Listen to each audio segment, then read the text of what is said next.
He grew up in New Rochelle, New York, son of the famous actor and writer Carl Reiner. In the 1970s, he became one of the best and most recognizable actors on primetime TV. As a co-star on Norman Lear's iconic American TV show, one of the most consequential of all time, All in the Family. Following his career as an actor, Rob Reiner went on to a career as a movie director through the company he founded, Castle Rock Entertainment, directing such movies as When Harry Met Sally and one of my favorites, A Few Good Men. He is the recipient of numerous Emmys and other awards for his career in show business. Among his many activities today, I think it is fair to say, and I don't think he would mind me saying, he is a political activist for various progressive causes.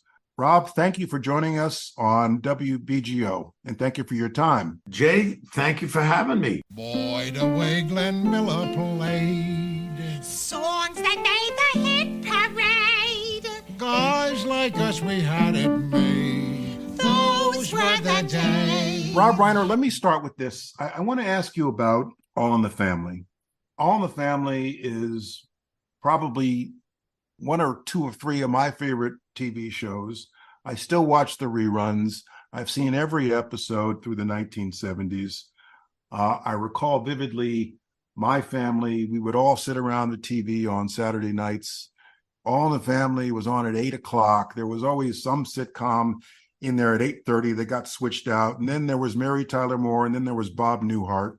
Interestingly, my father, who grew up in the Jim Crow South, didn't really care for the All in the Family brand of humor, but was a huge fan of Mary Tyler Moore and Bob Newhart. But I was, and I had numerous members of my extended family who thought All in the Family was incredibly funny. And it was a groundbreaking show because up until then, half-hour sitcoms are all, feel-good shows, where they make you feel good. Leave It to Beaver and so forth. By the way, I noticed in your Wikipedia you were on the Andy Griffith Show and the Partridge Family. I must have missed that. It must have been a very short appearance. But All in the Family was groundbreaking. Archie regularly used the N-word in his vocabulary, and I want to ask you, what was Norman Lear's theory behind, and we're now talking 1970, 1971, what was his theory behind presenting bigotry on primetime TV in a manner that we could laugh at? Yeah, well, Norman Lear, he always talked about how his favorite play of all time was Major Barbara by George Bernard Shaw. And if you know the play or you know about it, Shaw was a liberal. But if you went to see that play, you would not know that Shaw was a liberal. You would, he presented the hawk point of view and the dove point of view equally. The idea was that you watch this play, you leave it, and then you discuss what you saw. He would present both sides equally. He wanted to do that with All in the Family. He wanted to present Archie, the right-wing conservative bigot, and Mike, the character I played, the liberal, the political liberal. And the two of them would go at each other about whatever the issues of the day. We dealt with race, with the Vietnam War, with the women's movement, with sexuality, all of these things. And the idea was to get people talking about it, just to, open the conversation. And I've said this many times, but All in the Family was on at a time when the country there were maybe 200 million the most in the country. And if you wanted to watch the show, you had to watch it when it was on. There was no DVR, no TiVo, you couldn't videotape it. So every week we had 40 to 45 million people sitting and having a shared experience like you talked about with your family. Your father maybe didn't like it, but you got into it. And so you're all sitting there having this shared experience Then you go to work over the weekend and the next Monday, and you're talking about it. You're talking about whatever issues we dealt with on that show. Now you've got a country of 330, 335 million. And if you have a hit television show, you're maybe getting 10 to 15 million people, and they're not all watching it at the same time. They're all watching. They've got it on streamers. They've got it, tape, whatever. And so you don't have that shared experience where you can discuss it. And that was Norman Lear's idea, is to put these ideas out there and spark the dialogue. The two funniest moments to this day, I believe, that I've ever seen on TV were, first of all, the Sammy Davis Jr. episode where Archie says to Edith, listen, when he gets here, you'll see one of his eyes is glass, but don't say anything about it. And then, he's sitting down, he's serving him coffee, and he says, Mr. Davis, do you want sugar in your eye? Yeah, take cream and sugar in your eye. I said, Sammy Davis Jr. is maybe the greatest credit to his race. Well, thank you very much. I'm sure you've done good for yours, too. I tried. Mr. Davis, do you take cream and sugar in your eye? The other very, very funny moment, in my opinion, was the episode Trapped in the Cellar. Yes. Where he thinks Archie's trapped in the cellar. He's drunk. He's had too much to drink. He thinks he's going to freeze to death. And he says, Lord, come and get me. And all of a sudden he hears a knock at the front door. And this deep baritone voice, who turns out to be the oil man coming to fix the heater, comes in, descends down the stairs. Archie gets down on his knees, expecting to meet the Lord Almighty face to face. And it's a black man with a beard who's looking very holy with the scarf. And Archie gets down on his knees because he realizes he's seeing the Lord. And he says, forgive me, Lord. The Jeffersons was right. That to me, that was the Jeffersons totally hysterical. Hold up, Mr. Bunker. All right, I'm waiting for you. Mr. Bunker? The Jeffersons was right. And the other one that got me was, one day there was one episode where my character was under a lot of stress. There was finals in school, and I was having a hard time, making love to Gloria. I couldn't. I just saw that episode the other night. And he runs into Jefferson at the bar, and he says, "Listen, you people, you're good at you know a lot about this stuff. My son, he's stuck in neutral. What's your advice?" He asked the black guy for advice on sex. So let me ask you about the Michael Stivic character.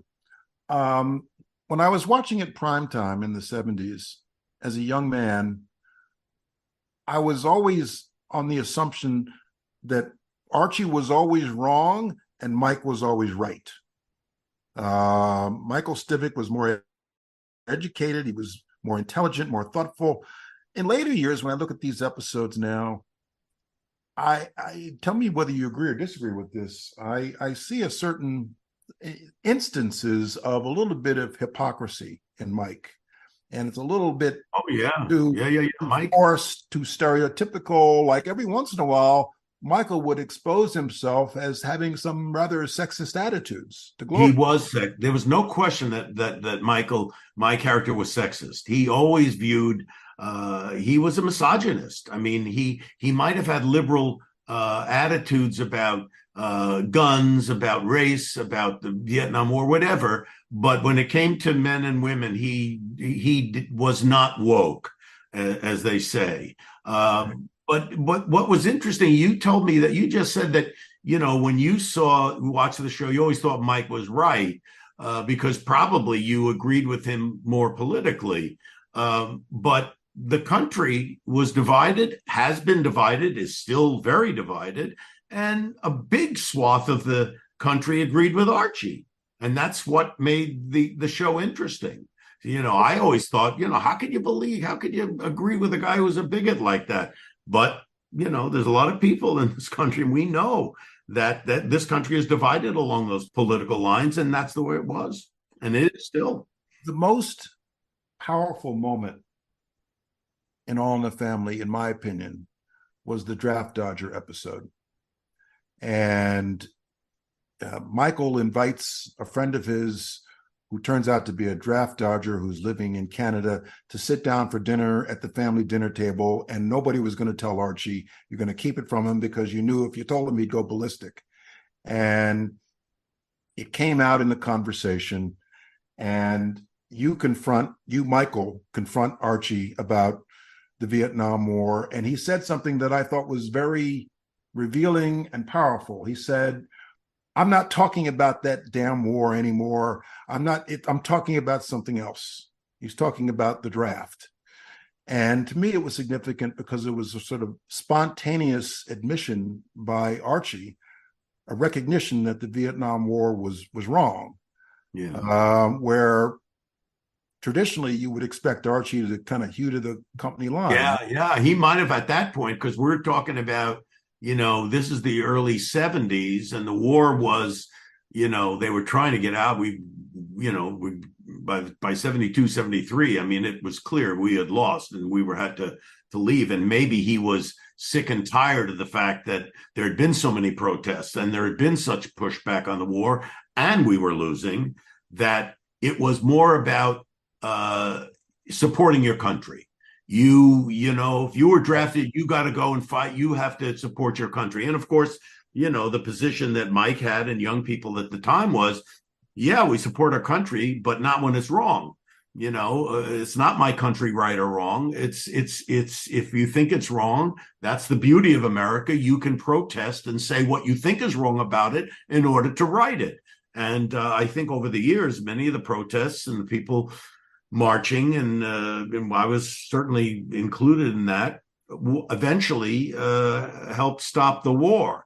And I think, unfortunately, it was such a divisive time, and like I say, still is, that I felt bad later on, many years later. I felt bad that people who had to go and fight in that war, people, who lost their lives, that when they came back, they were not treated well. Vietnam veterans were not treated well. They were looked down upon.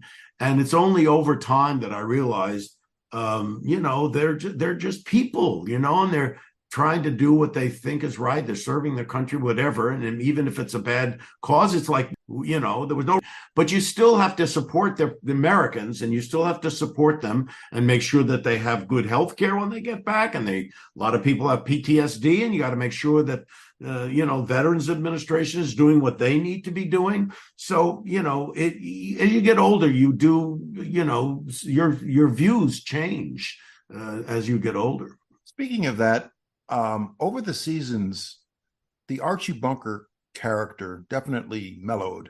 What do you think was the thinking behind that? Well, I think what we showed is all the characters changed over time, because if you look at Edith's character, she became much more of a feminist. As the women's movement heated up during the 70s, she became more aware of the feminist position. Archie did soften.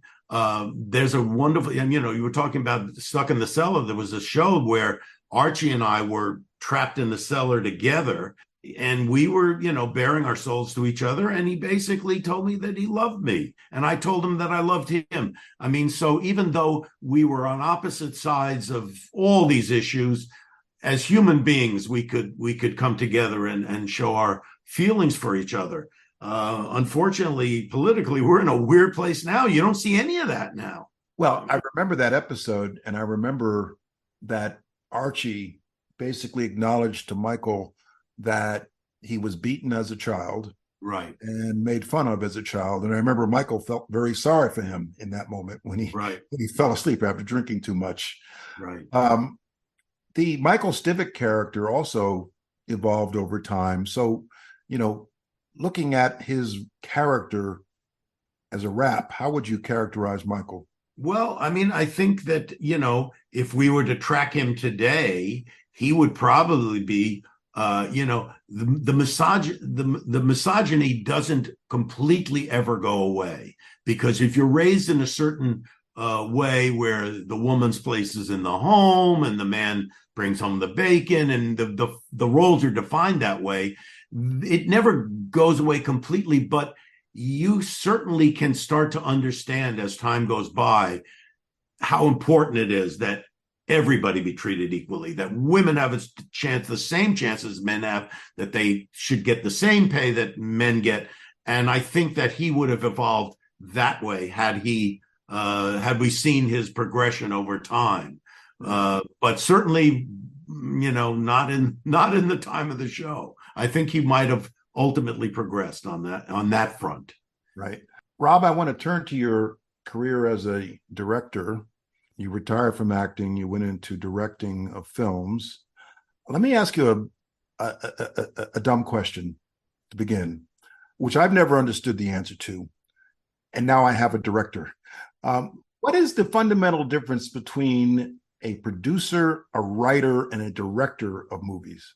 Okay, well, since the 50s and 60s, when the director it used to be where the director was a gun for hire. And in many cases in television, that is the case. In filmmaking, it became more of an auteur kind of thing, where the director became essentially the author of the whole film. In some cases, he was the writer of the screenplay. But in cases where he wasn't the writer of the screenplay, he might have worked on the screenplay, but maybe didn't have credit. He would be responsible for all the creative decisions made in the film, who was cast in which parts, how the script would play out. He would find the director of photography. He would work with the editor in editing the film.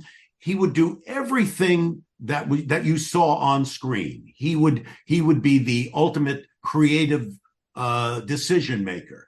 The producer is usually the guy who either develops a project or finds the money to make a project. And the writer is, to me, the most important. He's the one who's writing the story. He's writing the screenplay. Many times that writer is working with the director. Every single film I've done, I've worked very closely with the writer so that the ultimate screenplay that we have is a reflection of what I want to say with a film. But essentially, the director in today's parlance is the creative arbiter of everything you see on the screen. So, A Few Good Men, you were the director. Does that mean you also had a role in the content? Well, yes, and in that one, not so much is in others, because A Few Good Men was based on a play that was on Broadway that Aaron Sorkin wrote. And so the film is very much a reflection of what is in the play. Although in working with Aaron and one of the partners at Castle Rock, Andy Scheinman, we plugged up some of the holes that we felt existed in the play, and we added them to the screenplay, particularly the famous scene where Jack Nicholson says, "You can't handle the truth." You want answers? I think I'm entitled. You want answers? I want the truth! You can't handle the truth! In the play, there was nothing that would trigger Colonel Jessup to all of a sudden start spilling his guts and, come out and say, basically, I ordered the code red. We felt that a guy as smart as Jessup would have to be motivated in some way to say what he had to say. So we came up with this idea of these two airmen that were going to be sitting in the courtroom that we said had something to do with their knowledge of what happened at Andrews Air Force Base when supposedly Santiago was sent out of Cuba to DC. Now you can see Tom Cruise playing Kaffee very nervous during that because they don't arrive right away, and he realizes, oh my God, I've got this one thing I'm going to do to try to get Jessup to tell us what he knows. Trapped him. They trap him, and once those guys arrive, he knows he has him. And he says, well, we'll talk about the logbook later. He basically is laying a trap. So when Jessup sees those two guys come in, he goes, uh-oh, these guys are going to be able to testify that there was no flight. to Andrews, and that it didn't exist, and that they were planning to kill this guy and not send him. But as it turns out, it was just a trap, because those two guys didn't know anything about it. He just wanted to sit there. So it was a clever thing that we did that was not in the play, that we added to the screenplay, and a few other things like that.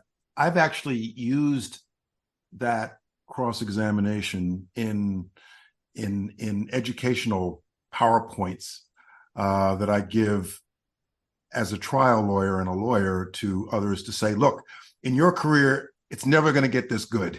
You're never going to trap a witness into confessing the crime. But what was interesting to me, first of all, the courtroom scenes and the site of the courtroom is actually on the campus of what is today the Department of Homeland Security. You and I have discussed that. And the courtroom, I mean, you rarely, if ever in a career, get a witness to confess a crime like that on cross-examination. But the dialogue, the transcript dialogue was very real. The actual dialogue was very lawyerly. So a lawyer must have had a hand in that script. Well, Aaron Sorkin's sister was in the JAG Corps. She was a military lawyer.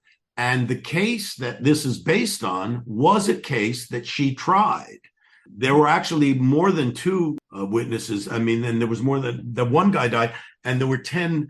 I think there were 10 people on trial. I can't remember, but anyway, it was based on Aaron's sister's case. So yes, I mean, and he comes from a family of lawyers. He's the only one, I think, in the family that's not a lawyer. But here's the one thing I want to tell you, a funny story about this. So we had years ago, there was a Billy Crystal was being honored for the Mark Twain Prize, and they had a reception for him at the Supreme Court that was being hosted by Anthony Kennedy, who was one of the justices at the time. And there was before we sat down for dinner, during the cocktail portion, he comes up to me and he says, I don't really, these courtroom dramas, they're not very good. I don't think they're very good. They're not really, I don't really like them that much. But I got to say, A Few Good Men, that was really, really good. And he says that, and My Cousin Vinny was the other one. And I thought, okay, everybody's got a view. Okay, I got that, and I got that. So it put me in my place right away. Well, actually, my favorite line in the movie is, of course, the Jack Nicholson exchange. But there was also a moment where Jack Nicholson gets up from the witness stand. He starts to walk out. Tom Cruise says, "I'm not done with you yet. I haven't excused you." And he says, refer to me as Colonel. And then he looks at the judge, who's a Marine colonel like the witness, right, and says, "What kind of outfit you running here?" And the judge, who was black, looked at him and said, "And you'll refer to me as Your Honor or Sir. I'm quite sure I've earned that." I'm quite sure I've earned it. Yeah. Yes. That was a great line. But the interesting thing to me, coming from a career in both law and national security, is, and the movie was made in 1992, pre 9/11. Nicholson said, "You want me on that wall, you need me on that wall. I have neither the time or inclination to answer to a man who rises and sleeps under the blanket of security I provide and then questions the manner in which I provide it." Wow, I can't believe that you know that. And I'm going to tell the listeners that Jay is not reading this off a page. He's actually reciting this. Well, the reason I know that line is because, it's not so much a courtroom admission. It actually gives voice to how a lot of people in national security actually feel. I don't agree with the sentiment expressed, but I know there are a lot of people in national security who feel, I keep you safe. You go about your daily life. I'm keeping you safe. How dare you question the manner in which I keep you safe? Right. And, that manifests itself post 9/11 with some of the enhanced interrogation techniques, right, and the like. But the line was remarkable, in my judgment, for that sort of accuracy of sentiment.